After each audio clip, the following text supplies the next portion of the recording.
And we're back with some more Arizona Coyotes franchise mode. And in this one, we are going to continue the year one simulation. We're currently 9, 11, and 2. Better than I expected, honestly, because of how we started. It was not good. As we take a look at September 20th, the first regular season game, a 7-2 loss, followed up by a 5-4 win. But every game after that in that month was a loss. So did not have a great start. And then we lost 3 of 4 to start October. So despite the bad start, I think we're going to take this a little bit farther. I think we're going to go to the very least January 1st, and we'll see where we're at. All right, so we're on December 1st here, and we are currently 18, 16, and 2. So we had a very good month there, actually, in November. We went 9 and 5, so I think that's definite improvement over the way we started. So let's try to keep that going here. All right, so January 1st, we are 23, 22, and 2. Currently 6th in the division, so we're not in a great spot as far as playoffs go. But what matters most to me right now is trying to figure out what players we're going to be going into the future with and what players I don't mind moving on from. And a big part of that is the goaltenders, and it seems that William Lassell, at least so far, has been doing pretty well in 30 games played with that .908 save percentage, 7.28 goals saved above average, 74 grade, so that's really good to see out of him. Aiden Hill, we could probably afford to move on from at the end of the season. He's not doing so well as a 33-year-old. Defenseman, you have Moritz Seider with 27 points leading the way on the back end. Then you have Etienne Morin with 26, 23 for Owen Power, 20 for Bachvist, 19 for Xavier Veilleux, 12 for Carson Lambos, 8 for Henry Muse in 19 games played, and 5 for Nikishin in 14 games played. And then at forward, you have 43 points for Braden Yeager, 37 for Michkov, 36 for Keller, 35 for Beck, 30 for Nassane, 28 for Walton, 25 for Doucette, 23 for Zimmer, 18 for Malgard and Dufour, 14 for Bastion, 10 for Mustard, and 7 for Tanner Lamb. Defense-wise, I don't know if there's anyone who I would consider untouchable necessarily if we had to start moving guys. Xavier Veilleux, I think I would like to hold on to because he's got a great contract and he's got some very good ratings in there, especially offensively. Not to mention he's got a good defensive grade as well as 70 defensive grades, so I would like to hold on to him. I think he's pretty young as well, 23. So I don't see any reason to trade Veilleux. But that being said, he's not untouchable, you know, like if the right trade comes along, then I will trade him. But I think he's the least likely to move out of all of our defensive core. Then you have Bachvist, who is 29 years of age. So if the right package comes along, then I would not be opposed to trading Bachvist. Moritz Seider's been pretty good defensively. His contract isn't all that great though, 5 years at 6.6. And given the fact that he's already 28, that's going to be over when he's 33. I think I might try to move him at some point. I don't know if that's going to be this year or next year, but I'm thinking Moritz Seider might be on the way out at some point. Partially so we can free up that cap and also so we can get maybe a draft pick or 2 back for him. Nikishin, I don't see any reason to hold on to, at least not right now. He hasn't been all that useful, given that he's only played 14 games and his grades aren't that impressive. I mean, they're not bad, but, you know, not good either. Lambos only has 12 points so far this year. Grade-wise, he's been okay, but I'm not sure if it justifies a $5.6 million contract. Etienne Morin, I mean, he's 24, so I'm more inclined to keep him since he's younger. He has 26 points so far. And then Henry Muse, he is 23 as well. He hasn't been too great of a simular as far as his grades go, but when he's been playing, which has been 19 games played so far, he has 8 points. So out of everybody on the defensive core, I think might move Bachvist and Lambos. Power I also might move, depending on what happens with the salary cap situation. And as far as forwards go, despite the fact that he's only 22, I think Tanner Lamb hasn't been all that impressive so far. Only 7 points in 36 games played. His grades have not been great. Nathan Bastian, who is 32. I mean, he's been very physical, so he's been fulfilling his role. He's got 102 hits so far, and we're only halfway through the season. But I think we could definitely move in a younger direction as far as looking for someone who's physical. So there's definitely some possible moves for the trade deadline or the draft. I think I want to re-sign Owen Beck right now because he's got 35 points in 41 games played. He's been pretty good, pretty consistently so far this year. He only wants 4.3. Honestly, I think that's a pretty good deal for him, considering that right now he's on a 60-point pace. And he had 50 points last year in the simulation, right? So it seems like he's going to be pretty consistent with that throughout the simulation as a whole. So I think I'll go $4 million for 3 years for him, or at least that's where I'll start. And I managed to get him to 4.05 for 3 years. And there you go. Owen Beck has signed a new deal. So now I think we will go up to probably the trade deadline. Oh boy, first major injury of the year. I'm surprised it took this long.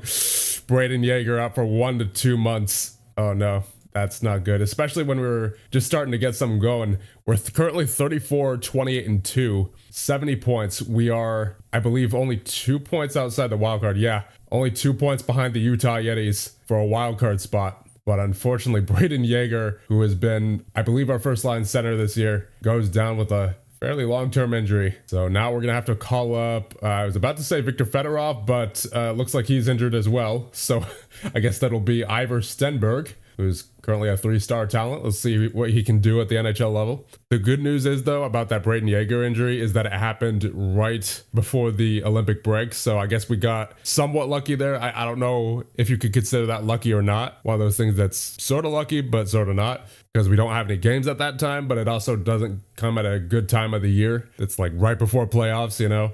All right, so we're now on March 1st. We're 35, 29, and 2. We are, I believe, 4 points outside the playoffs now. We do have 2 games in hand on Utah, but we've been struggling to stay above 500 for the majority of the year. So here's what I think we'll do. I'm not going to make any trades that would improve our chances at the playoffs this year because I think that would be a little short-sighted. It's not thinking about the future. That being said, there are a couple of trades that I want to make, I think, but they don't involve players that have too much of a significant impact anyway. So I think I'm going to make those trades and we'll just see what happens, sort of thing. Like if we make the playoffs, great. If not, oh well. That's the kind of year it is.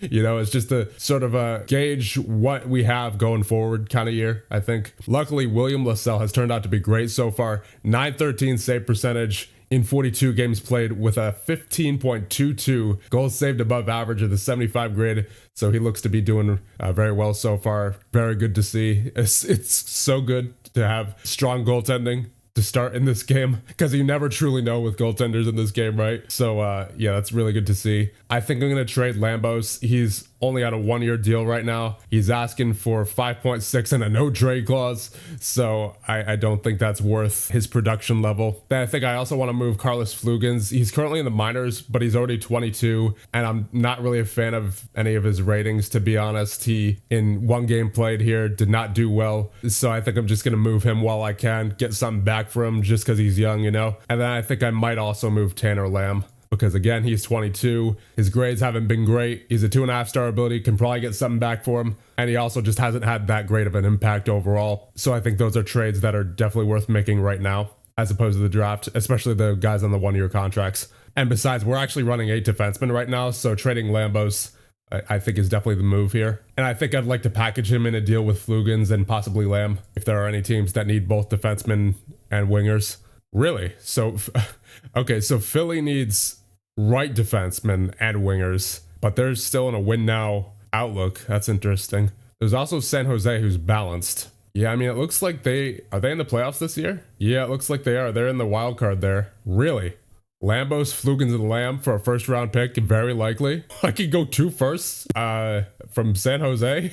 I mean, I guess, you know, they are better now. They are better as a team, but 2 firsts? Really? Wow, I could get a 2nd out of this too. I don't know. That that kind of feels like highway robbery, to be honest. I mean, I'd be stupid not to do this, but it just feels like very much a fleece. Because I mean, they need everything that's being offered here. They need left defense, they need left wingers, they need right wingers, and they're all, I mean, at least Flugans and Lamb are young. Most is still relatively young as well, 27. I mean, this is a definitely a very good deal. I was not expecting to have this kind of return for these guys. You know what? I kind of feel a little bit bad, so I'll throw in Buffalo's 4th.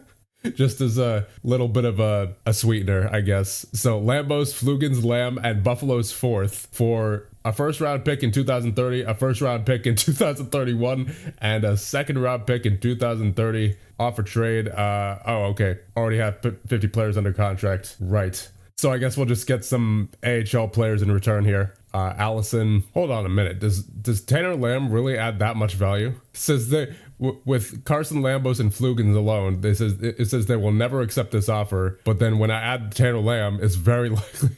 Is he really that valuable? Maybe I should be holding on to him. Let's see. I'm trying to figure out what's so valuable about him. I guess maybe just the fact that he's 22, but like Flugans is 22 as well. maybe it's his passing at 18. I don't know. I don't get a good feeling about Taylor Lamb with the way he's been simulating. How is he physically? 44 hits. What if I took Flugens off? It's still very likely. What if I took Lambos off? It's still very likely. So I could literally just get a first round pick for Taylor Lamb is what you're saying? Hold on. You're saying Taylor Lamb's adding all that value? I could get 2 first round picks for Taylor Lamb alone? There's no way. Gonna have to get a player back in return because they're at 50 contracts, but wow, that's kind of unbelievable, to be honest. And then if you add Malashev, who is a half-star ability, 1.5-star potential at 21 years of age, I don't think they will accept this offer. The trade value system in this game is very weird. I'm not gonna lie. Like, how could a half-star ability and a 1.5-star potential add that much value? I don't get it. Like, I'm just trying to find a player to take back in return here, but okay, I could get Arvidsson back and that'll still make the deal go through because he's on the trade block. However, his cap hit is at 3.5. Could I possibly, yeah, okay, I can get them to retain half of it. Yeah, I mean, I think that's a good deal. That's a good deal. This is either going to be the best trade in the franchise mode or the worst trade. No in between, because like if the game's saying Taylor Lamb's that valuable, then like it sort of makes me a bit hesitant to trade him, but at the same time you're getting a lot back in those 2 first round picks, you know. I would probably be fired if I didn't do this, right? Offer trade, yeah, we can do it. That's an accepted deal by the San Jose Sharks. Yeah, I mean, I think I have to. I have to do this. Offer trade, finalize. There it is. The first big trade of the franchise mode. Taylor Lamb goes to San Jose in exchange for Victor Arvidsson at 50% of his salary retained and 2 first round picks. That is quite the deal, if I've ever seen one. I was not expecting that. And you know what? With that trade, I think we just set the value on the trade market for the trade deadline. And that's forwards are going to be going at a premium, it seems.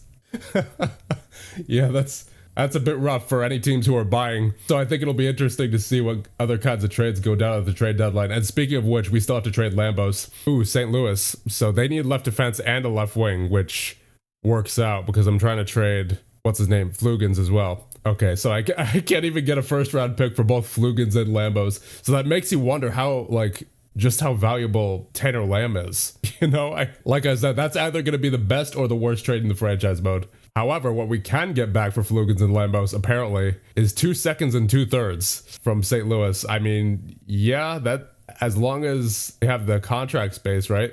Yeah, they can do this. Yeah, I mean, I don't see any reason why not. It's not like we're going to the future with these two anyway. I really am not a fan of how Flugens simulates. And as for Lambos, you know, unfortunately, he's not the player that he was for us in the Washington franchise mode. So offer trade, finalized. There it is. There's another trade done. Stacking up on the draft picks. And actually, now that I think about it, let's take a look at the entry draft. Oh, wait a minute. Maxim Midler, a 3-star ability right out of the gate. I can't imagine him going any later than first overall, to be honest, with how this draft looks potential-wise. Oh, man, this is such a... Oh, no.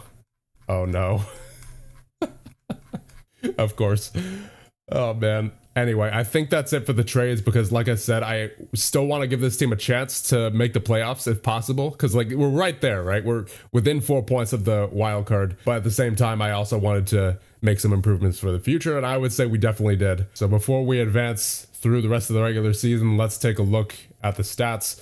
William Lassell, with a 913 save percentage in 42 games played, doing very well so far. A 907 for Aiden Hill in 27 games played, so he has gotten better as the season has gone on. Defenseman, you have 36 points for Cedar, 35 for Moran, 28 for Vayu, 26 for Power, 24 for Bachfist, 11 for Muse, and 5 for Nikishin. Forwards, you have 55 points for Jaeger, 54 for Keller, 52 for Michkov, 44 for Beck, 38 for Nassane and Walton, 36 for Doucette, 29 for Zimmer, 25 for Malgard, 23 for Dufour, 18 for Bastian and Mustard, and then 1 for Arvidsson and Stenberg. And actually, I think I'm just going to send Arvidsson down to Tucson right away. And then I will instead call up Viktor Fedorov, see what he's about. And I think with that, we can advance past the trade deadline and see if we make the playoffs or not. Hopefully we do, but if not, like I said, not a big deal. So let's get through the rest of the regular season here. Oh, another major injury here. William Dufour out for 1 to 2 months with a sprained ankle. Oh boy, another major injury here. Owen Power for 1 to 2 months with a hip strain.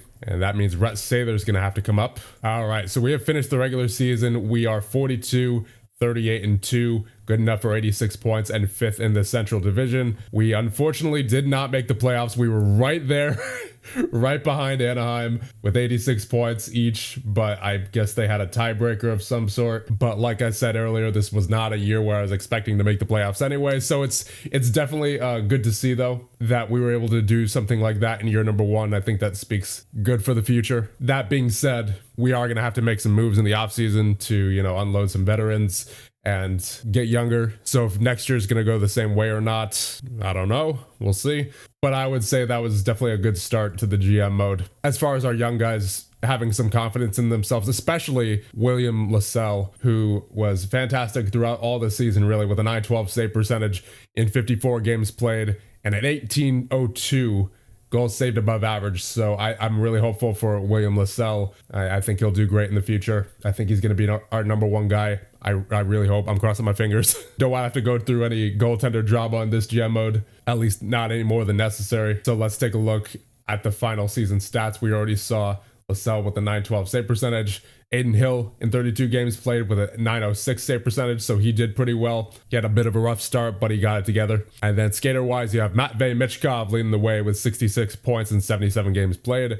64 for Keller, 55 for Jaeger, 53 for Beck, 50 for Nassane, 43 for Walton, 41 for Cedar, 40 for Moran, 39 for Doucette, 36 for Malgard, 35 for Bachfist, 32 for Zimmer, 31 for Veilleux, 29 for Power, 23 for Dufour, 21 for Bastion, 19 for Mustard, 14 for Muse, 13 for Nikishin, 12 for Stenberg, 6 for Kostuk and Fedorov, 2 for Grub, and 1 for Arvidsson and Sather. Team stats. Let's see where we ended up. Goals for per game, about middle of the league, 15th with a 3.37. Goals against per game, we were 19th in the league with a 3.43. Face-offs, we were 9th in the league with a 50.9. Power play percentage, we were 12th in the league with a 21.4. And the penalty kill, we were 16th with an 80.7. So that'll be about it for year number 1 with your Arizona Coyotes. Like I said, a good start, I would say, but we definitely still have a lot of work to do. So with that, I'll leave you guys off here. And the next one,